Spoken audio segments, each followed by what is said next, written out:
कश्मीर में बहुत समय पहले टुनटुनी नाम की एक खिलौने बेचने वाली चिड़िया रहती थी। अच्छे खिलौने होने के कारण सारे पक्षी टुनटुनी चिड़िया से ही खिलौने खरीदते थे। उस गांव में एक और खिलौने बेचने वाला कौवा रहता था। उसका नाम कालू था। वो टुनटुनी से बहुत जलता था। वो यही सोचता था कि कैसे टुनटुनी को परेशान किया जाए। पापा खिलौने, पापा खिलौने। बहन जी, वो लाल रंग का खिलौना देना मेरे बच्चे को। ये लो बेटा। दीदी, मुझे वो नीले रंग की गाड़ी दे दो। अरे ये क्या, इतनी भीड़ लगाकर खड़े हैं, पर फिर भी मुझसे कोई खिलौने खरीदने नहीं आ रहा है। ले लो रंग बिरंगे खिलौने ले लो। मैं खिलौने बेचता हूँ, कबाड़ नहीं। दाम कम, खिलौना अच्छा, एक बार खरीदने के बाद चले सालों साल। अरे ये क्या, बाजार में किसी ने इस तरफ मुड़कर भी नहीं देखा। लगता है सबके सब बहरे हो गए हैं। लगता है कुछ न कुछ तो गड़बड़ है। टुनटुनी के पास जाकर देखता हूँ, वहीं पर ज्यादा बच्चे हैं। अरे क्या हुआ कालू भाई, तुम यहाँ क्यों आ गए? असल में वहाँ बच्चे नहीं आ रहे हैं। तुम्हारे यहाँ तो बच्चे भीड़ लगाकर खिलौने ले रहे हैं, इसलिए सोचा इधर ही कुछ शुभ है। अरे कालू भाई, ऐसा कुछ नहीं है। असल में बात ये है कि पक्षी पैसा देकर अच्छा सामान खरीदते हैं। तुम भी अच्छे खिलौने दो तो बच्चे भी तुम्हारे पास भीड़ लगाकर खिलौने खरीदेंगे। कालू खिलौने वाला सोच तो ये बोलता है। बड़ा ज्ञान देने वाली बन रही है। रुक, तेरा ज्ञान निकालता हूँ। बहन, तुम यहाँ पर खिलौने बेचो और मैं तुम्हारी जगह जाकर खिलौने बेचता हूँ। ठीक है कालू भाई, जैसी तुम्हारी मर्जी। टुनटुनी फिर ये मत कहना कालू भाई ने मेरे ग्राहक छीन लिए। दोनों हल्की सी हंसी हंसते हैं। नहीं कालू भाई, कोई किसी का भाग्य नहीं छीन सकता, तुम निश्चिंत रहो। दोनों ने अपनी जगह बदल दी। एक पक्षी उड़कर आता है और टुनटुनी खिलौने वाले की दुकान के सामने जाकर खड़ा हो जाता है। लेकिन वहाँ पर कालू अपने खिलौने बेच रहा होता है। बेटा, तुम्हें खिलौना चाहिए ना? अब बताओ कौन सा? अंकल, वो टुनटुनी दीदी कहाँ है? मैं उन्हीं से खिलौने लेती हूँ। कालू को वो टुनटुनी चिड़िया की ओर इशारा करते हुए टूनी चिड़िया को बताता है। टूनी चिड़िया उड़कर टुनटुनी चिड़िया के पास जाती है। अगले दिन कालू कौवा चिंता में घूमता हुआ टुनटुनी चिड़िया के घर जाता है। तभी वो देखता है कि टुनटुनी अपने खिलौने बेचने के लिए खिलौने तैयार कर रही है। और तभी टुनटुनी चिड़िया किसी काम से बाहर जाती है और कालू छुपके से उसके घर में घुस जाता है। फिर वो कुछ खिलौने खराब कर देने के बाद जब अपने घर वापस जा रहा होता है तो एक कबूतरी उसको उड़ते हुए देख लेती है। अरे ये तो कालू खिलौने वाला है, लेकिन ये इतनी तेजी से उड़ क्यों रहा है? लगता है कुछ तो गड़बड़ है। उसी दिन बाजार में टुनटुनी चिड़िया के पास लूसी कबूतरी खिलौने खरीदने आती है। दीदी, मुझे वो हाथी देना। ये लो बेटा। अरे दीदी, इस हाथी का तो पैर टूटा हुआ है। टुनटुनी, ये क्या टूटे हुए खिलौने दे रही हो बच्चों को? मैं तुम्हारे पास से खिलौने नहीं लूंगा। टुनटुनी दीदी, आप मुझे टूटे हुए खिलौने दे रही हो।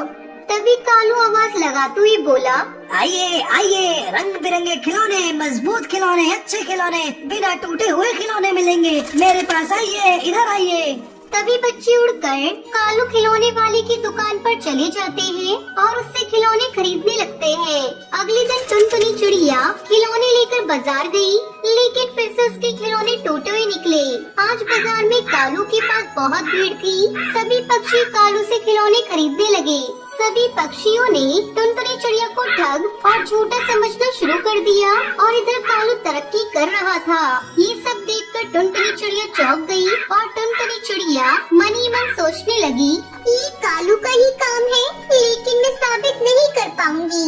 अगर मैं सच्ची हूँ तो एक दिन सबको सच जरूर पता चल जाएगा। अब कालू कौवे को और लालच आ जाता है। वो मिट्टी के खिलौने बिना पकाए उन पर रंग करके बेचने लगा और पक्षियों को ठगने लगा और बच्चों को पागल बनाने लगा। अगले दिन हंसते हुए कालू खिलौने वाला अपने घर पहुंचा। अरे सुनती हो, कहाँ हो? कल से ज्यादा मुनाफा करना है आज, तो और खिलौनों को अच्छे से रंग करो। मैं बाजार जा रहा हूँ। कालू को वो बाजार के लिए निकल जाता है। रास्ते में कालू को टुनटुनी चिड़िया मिली। अरे टुनटुनी, बाजार नहीं जाओगी? नहीं, मैं बाजार नहीं जाऊंगी। मैं उसी दिन बाजार जाऊंगी जिस दिन गांव वाले मुझे बुलाएंगे। टुनटुनी चिड़िया दूसरे गांव में गली गली घूमकर अपने खिलौने बेचने लगी। वो जोर जोर से आवाज लगाती। ठंडी में उसे बहुत कष्ट होता था, पर इसके अलावा टुनटुनी के पास और कोई दूसरा रास्ता नहीं था। अब कालू कौआ वापस अपने घर पहुंचा और अपनी पत्नी से बोला, कल हमने इस पर ज्यादा रंग कर दिया था, इसलिए अब खिलौनों में से रंग निकलने लगा है। पक्षियों की बहुत शिकायतें आ रही हैं। ये सब बातें छुपकर बबली कबूतरी देख रही होती है। वो मन में बोलती है, अच्छा तो ये बात है, ये कच्चे खिलौने बेचकर हमको ठग रहा है। मुझे इस कौवे का पर्दाफाश करना होगा। बेचारी टुनटुनी कितनी ठंड में दूसरे गांव खिलौने बेचने जाती है। मुझे अभी जल्दी से गांव के पक्षियों को बुलाना होगा। वही दूसरी ओर कालू अपनी पत्नी से बातें करता है। आज रंग में पानी मिलाते हैं। बबली कबूतरी कालू के घर के बाहर चिल्लाने लगती है, अरे कोई है, अरे सबके सब कहाँ गए, अरे कोई है, अरे सब कहाँ हो। देखो कालू भाई क्या कर रहे हैं। देखो इतने दिनों से तुम लोगों ने कच्ची मिट्टी खरीदी है और पक्की मिट्टी का भाव दिया है। देखो देखो कालू भाई क्या कर रहे हैं। कालू और कालू की पत्नी पंचायत में सर झुकाकर खड़े हो गए। जिन पक्षियों ने कालू से खिलौने खरीदी थी वो भी खड़े होते हैं। पंचायत में बबली कबूतरी बोलती है, कालू ने टुनटुनी चिड़िया के खिलौने खराब किए, क्योंकि मैंने उस दिन भी कालू को टुनटुनी के घर से उड़ते हुए देखा था। तभी गांव का मुखिया हरी तोता कालू से कहता है, सुनो, तुम्हारी सजा है, तुम्हें तुम्हारा सिर मुड़वाकर मुंह काला करके गधे पर बैठाकर पूरे गांव में घुमाया जाए और तुम्हारे सीने पर एक कागज पर लिखा जाएगा कि मैं बेईमान और लालची हूँ। और टुनटुनी चिड़िया को खबर भिजवाओ, कल से वो बाजार में खिलौने बेचने के लिए आ सकती है। सभी पक्षी टुनटुनी चिड़िया के पास आए और बोले, टुनटुनी बहन, आप ही बाजार में खिलौने बेचिए, हमारे बच्चों से गलती हो गई। टुनटुनी चिड़िया आसमान की तरफ देखने लगी और भगवान का शुक्र अदा करने लगी। तो दोस्तों, इस कहानी से हमें क्या शिक्षा मिली, आप लोग कमेंट करके जरूर बताएं। सुंदरवन जंगल में टुनटुनी चिड़िया अपने बच्चों के साथ रहती थी। एक दिन उसके मायके से उसकी माँ का कॉल आता है, टुनटुनी बेटा, तुम्हारे भाई चीकू की शादी तय हो गई है और शादी अगले महीने है। ठीक है माँ, मैं आ जाऊंगी। शादी की बात सुनकर टुनटुनी की बेटी पीहू बोलती है, माँ, मामा की शादी है और हमारे पास तो कपड़े ही नहीं है। तो चिंता क्यों करती है बेटी, मैं शादी के लिए अच्छे अच्छे कपड़े खरीद दूंगी।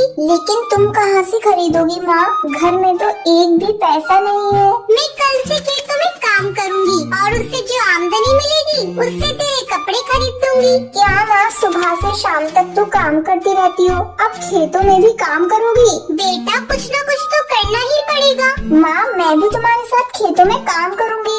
अरे नहीं बेटा, मैं खुद काम कर लूंगी, तुम लोग अभी पढ़ाई करो। लेकिन तुम अपनी सेहत का ख्याल रखना। अगले दिन, बच्चों, मैं खेत में काम करने जा रही हूँ, तुम धूप में मत खेलने जाना।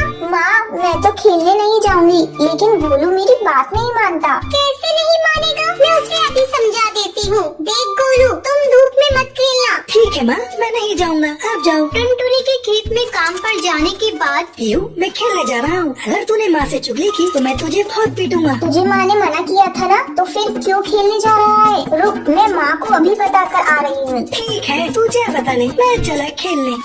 पीहू बार बार माँ को कॉल करती है, लेकिन उसका कॉल नहीं लगता है। गोलू चिड़ा खेलते खेलते अचानक बेहोश हो जाता है। गोलू का दोस्त उसे घर लेकर आता है। पीहू दीदी, देखो गोलू को क्या हो गया। मुझे गोलू को नहीं देखना, मैंने तो मना किया था, फिर भी ये धूप में खेलने गया। धूप लग गई होगी, अब भुगते। माँ ने भी इसे बहुत समझाया था, लेकिन इसने माँ के प्यार की भी लाज नहीं रखी। चलो इसे बेड पर सुला दो। हेलो माँ, देखो ना माँ, गोलू बेहोश हो गया है। ये तो क्या कह रही है, मैं घर जल्दी आ रही हूँ। टुनटुनी तेजी से उड़ते हुए आती है। माँ देखो ना, मैंने बहुत मना किया था, लेकिन ये जबरदस्ती चला गया था। ठीक है बेटा, तो चिंता मत कर, गर्मी की वजह से ये बेहोश हो गया, मैं इसका ध्यान रखती हूँ। तू जाकर खाना बना ले। माँ, मुझे माफ कर दो, तुम्हारे इतना मना करने पर भी मैं धूप में खेलने चला गया, लेकिन मैं कभी भी धूप में खेलने नहीं जाऊँगा। शाबाश मेरे बेटे, तूने बहुत अच्छी बात कही। ऐसे ही काफी साल गुजर जाते हैं। अब गोलू और पीहू बड़े हो गए थे। एक दिन गोलू टुनटुनी के पास आता है। माँ, हमें ये घर बेच देना चाहिए। कैसी बात कर रहा है बेटा? ये तेरे पापा की आखिरी निशानी है। मैं बढ़ते बढ़ जाऊंगी पर ये घर कभी नहीं बेचूंगी, कभी नहीं बेचूंगी। ठीक है माँ, मैं देखता हूँ तुम ये घर कैसे नहीं बेचती हो। गोलू, तू मेरे प्यार का नाजायज स्वाद उठा रहा है। तुझे जो करना है कर ले, पर मैं ये घर किसी भी कीमत पर नहीं बेचूंगी। ठीक है माँ, तुम इस हौसले में रहो, मैं जा रहा हूँ। बेटा, तू कहाँ जा रहा है? मुझे इस बुढ़ापे में छोड़कर। अभी तो तेरी बहन की भी शादी नहीं हुई। मैं क्या करूँ? ले देखा, मेरे पास यही एक घर है। तू इसे भी बेचने को कह रहा है?